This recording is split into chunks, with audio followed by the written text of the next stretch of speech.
Olá, seja muito bem-vindo ao canal Teologia Visual. Estamos aqui no dia 2 da leitura do Novo Testamento em 3 meses. E hoje nós estaremos lendo o capítulo 4, 5 e 6 do livro de Mateus. Vamos iniciar então, para não delongar muito, né?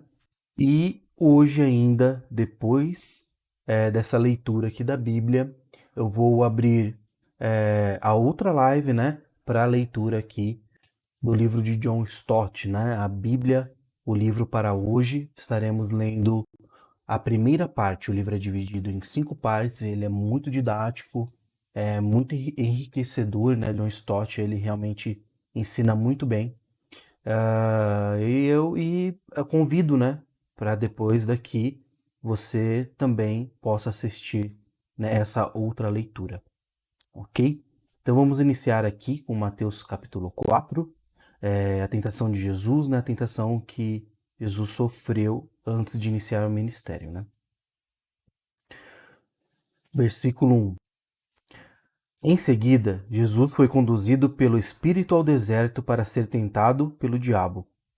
Depois de passar 40 dias e 40 noites sem comer, teve fome. O tentador veio e lhe disse: Se você é filho de Deus, ordene que essas pedras se transformem em pães. Jesus, porém, respondeu: As Escrituras dizem: Uma pessoa não vive só de pão, mas de toda palavra que vem da boca de Deus. Então o diabo o levou à cidade santa, até o ponto mais alto do templo, e disse: Se você é o filho de Deus, salte daqui, pois as Escrituras dizem: Ele ordenará a seus anjos que o protejam. Eles o sustentarão com as mãos, para que não machuque o pé em alguma pedra. Jesus respondeu: As Escrituras também dizem: Não ponha à prova o Senhor, seu Deus. Em seguida, o diabo o levou até um monte muito alto e lhe mostrou todos os reinos do mundo e sua glória. Eu lhe darei tudo isso, declarou. Basta ajoelhar-se e adorar-me. Saia daqui, Satanás, disse Jesus, pois as Escrituras dizem: adore o Senhor seu Deus e sirva somente a Ele. Então o diabo foi embora e os anjos vieram e serviram Jesus. Quando Jesus soube que João havia sido preso, voltou a Galiléia.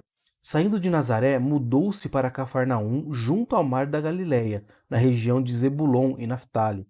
Cumpriu-se desse modo o que foi dito por meio do profeta Isaías: na terra de Zebulon e Naftali, junto ao mar, além do rio Jordão, na Galiléia, onde vivem tantos gentios, o povo que vivia na escuridão viu uma grande luz.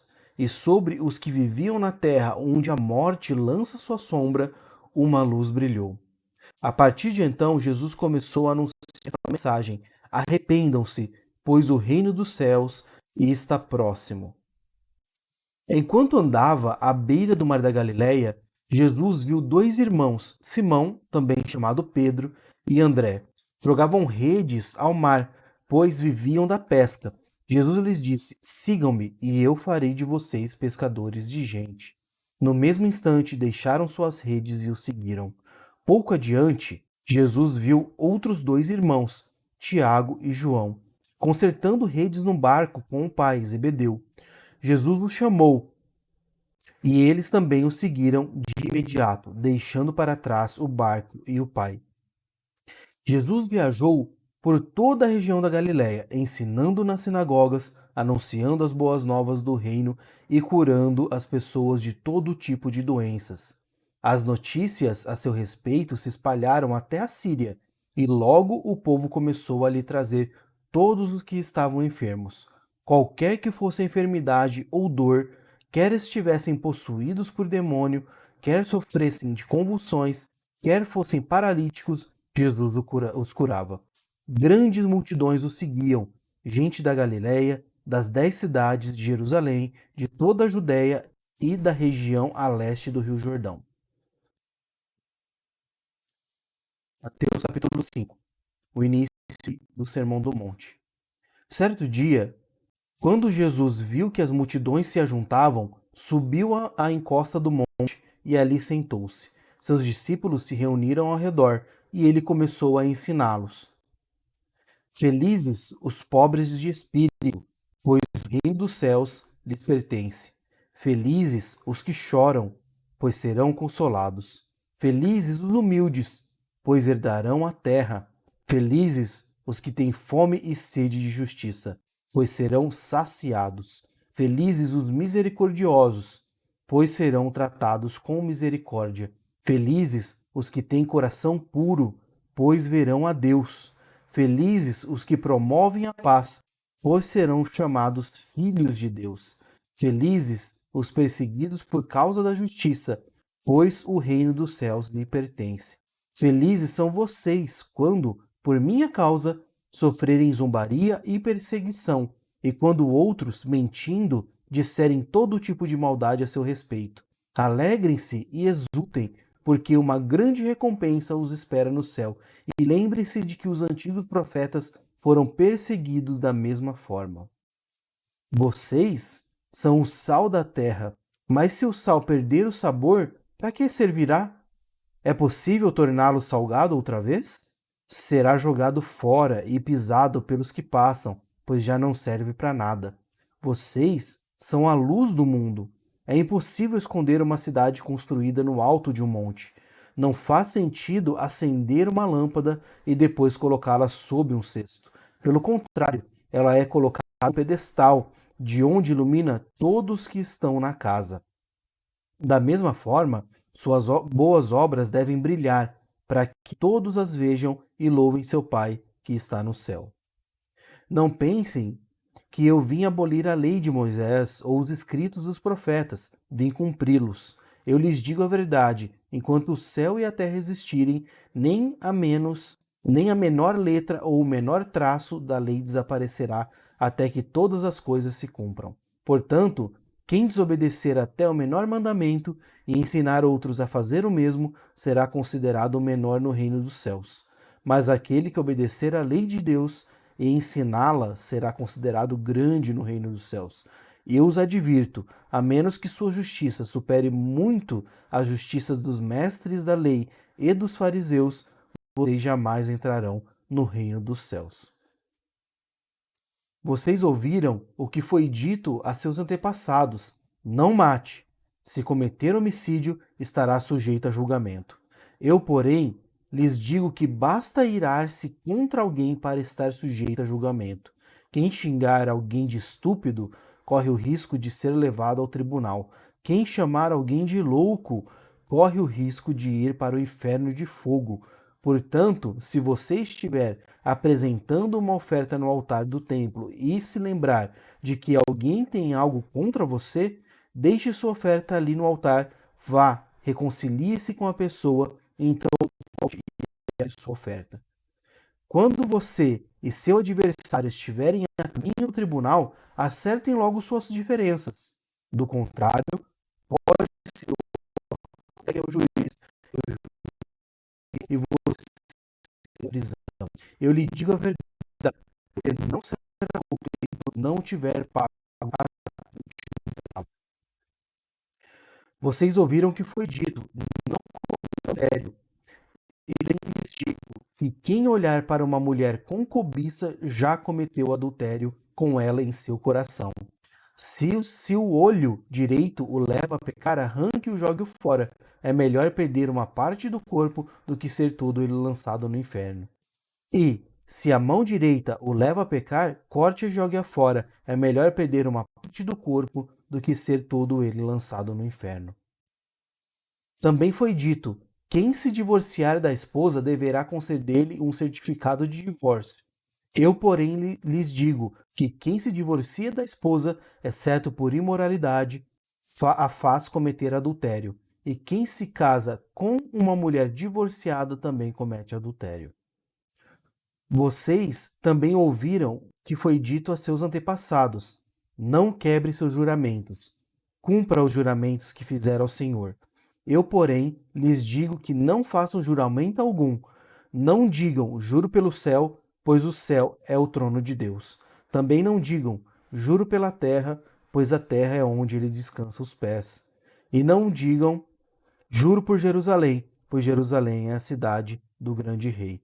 Nem sequer digam, julgo pela minha cabeça, pois vocês não podem tornar branco ou preto um fio de cabelo sequer. Quando disserem sim, seja de fato sim. Quando disserem não, seja de fato não. Qualquer coisa que, além disso, vem do maligno. Vocês ouviram o que foi dito, olho por olho, dente por dente. Eu, porém, lhes digo que não se oponha ao perverso. Se alguém lhe der um tapa na face direita, ofereça também a outra. Se você foi processado no tribunal e lhe tomarem a roupa do corpo, deixe que levem também a capa. Se alguém o forçar a caminhar 1 milha com ele, caminhe 2.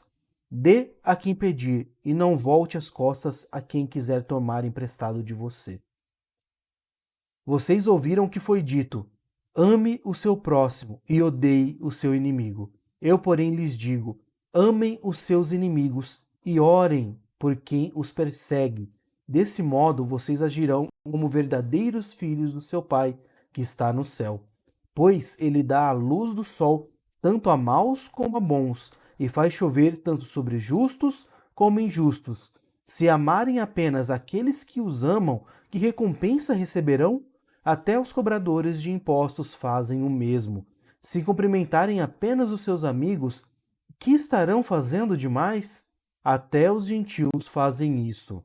Portanto, sejam perfeitos, como perfeito é seu Pai Celestial. Então, capítulo 6 e último de hoje.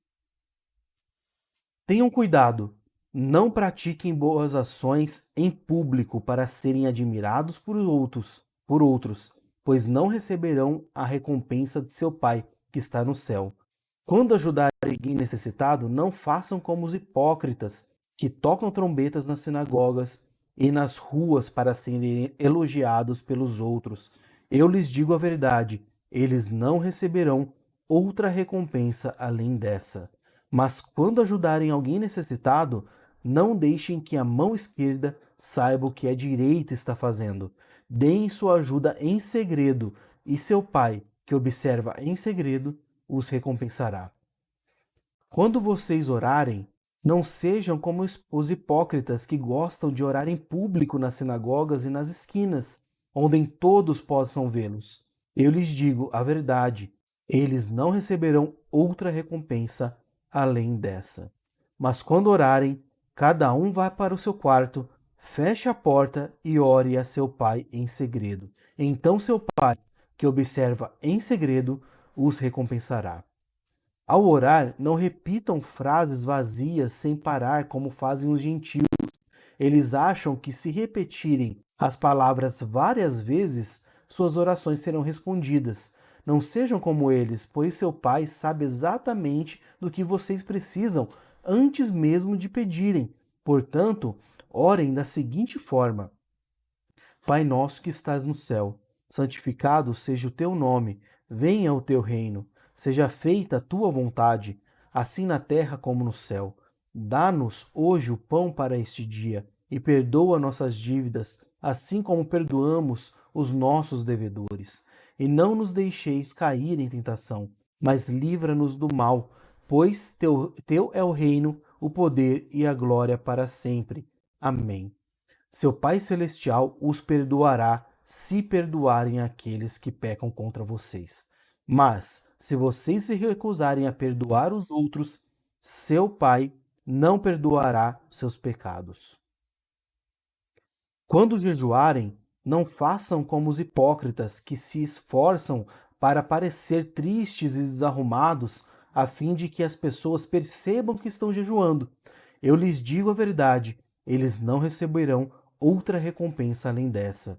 Mas, quando jejuarem, penteiem o cabelo e lavem o rosto. Desse modo, ninguém notará que estão jejuando, exceto seu Pai, que sabe o que fazem em segredo, e seu Pai, que observa em segredo, os recompensará. Não juntem tesouros aqui na terra, onde as traças e a ferrugem os destroem, e onde ladrões arrombam casas e os furtam. Ajuntem tesouros no céu, onde as traças e ferrugem não destroem, e onde ladrões não arrombam nem furtam. Onde o seu tesouro estiver, ali também estará seu coração. Seus olhos são como uma lâmpada que ilumina todo o corpo. Quando os olhos são bons, todo o corpo se enche de luz. Mas quando os olhos são maus, o corpo se enche de escuridão. E se a luz que há em vocês é, na verdade, escuridão, como é profunda essa escuridão! Ninguém pode servir a dois senhores, pois odiará um e amará o outro. Será dedicado a um e desprezará o outro. Vocês não podem servir a Deus e ao dinheiro. Por isso, eu lhes digo que não se preocupem com a vida diária, se terão o suficiente para comer, beber ou vestir. A vida não é mais que comida e seu corpo não é mais do que a roupa? Observem os pássaros. Eles não plantam nem colhem, nem guardam alimento em celeiros, pois seu Pai Celestial os alimenta. Acaso vocês não são muito mais valiosos que os pássaros? Qual de vocês, por mais preocupado que esteja, pode acrescentar ao menos 1 hora à sua vida? E por que se preocupar com a roupa? Observem como crescem os lírios do campo, não trabalham, nem fazem roupas. E, no entanto, nem Salomão, em toda sua glória, se vestiu como eles.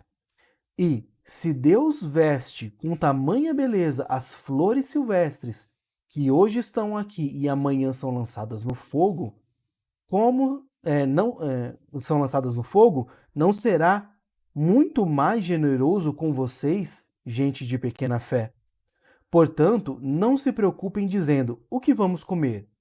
O que vamos beber? O que vamos vestir? Estas coisas ocupam o pensamento dos pagãos, mas seu Pai Celestial já sabe do que vocês precisam. Busquem em primeiro lugar o reino de Deus e a sua justiça, e todas essas coisas lhes serão dadas. Portanto, não se preocupem com o amanhã, pois o amanhã trará suas próprias inquietações. Bastam para hoje os problemas desse dia. Belas palavras, né? Belas palavras, iniciando então pela tentação de Jesus no deserto, antes de iniciar o ministério, e seguindo para o Sermão do Monte. E Jesus aqui nos dá belos ensinamentos, inclusive reforçando ensinamentos do Antigo Testamento, como a questão do adultério, a questão do homicídio, né, do assassinato. Então são questões muito valiosas, né? Peço então, igualmente, né, que você escolha um trecho, faça uma meditação pessoal sobre isso e faça uma oração. Faça uma oração. Peça a Deus para que tire o ódio do seu coração, caso você tenha. Peça a Deus para que purifique os seus olhos, para que você não cobice e não caia no adultério que pode afetar o seu coração. Peça a Deus para que te dê forças para orar pelo seu inimigo, né? Quão difícil é isso, né? Levar um tapa numa face e dar outra. É realmente muito difícil, muito, muito, muito dura essa palavra e ao mesmo tempo muito maravilhosa. Então, peça a Deus para que você não tenha ansiedade, né? Não tenha essa preocupação do que eu vou vestir, do que eu vou comer, o que vai ser do amanhã, porque Deus já sabe todas as coisas. Então, quando você entrega a sua vida a Deus, você não fica ansioso por coisas triviais, pelo futuro, do que vai acontecer, se Deus vai manter, não vai, se você vai perder seu emprego, não vai. Porque Deus sabe daquilo que ele precisa, de que você precisa, e você é filho dele, e ele vai prover aquilo que você precisa. Faça uma oração sobre isso, reflita um pouco sobre isso, de forma pessoal, íntima, e isso vai te fazer muito bem, ok? Então, vamos encerrar então aqui essa live. Vamos iniciar a outra live a respeito então do livro de John Stott, ok? Fiquem com Deus, um grande abraço para vocês e amanhã nós continuamos a partir do capítulo 7 de Mateus, ok? Forte abraço!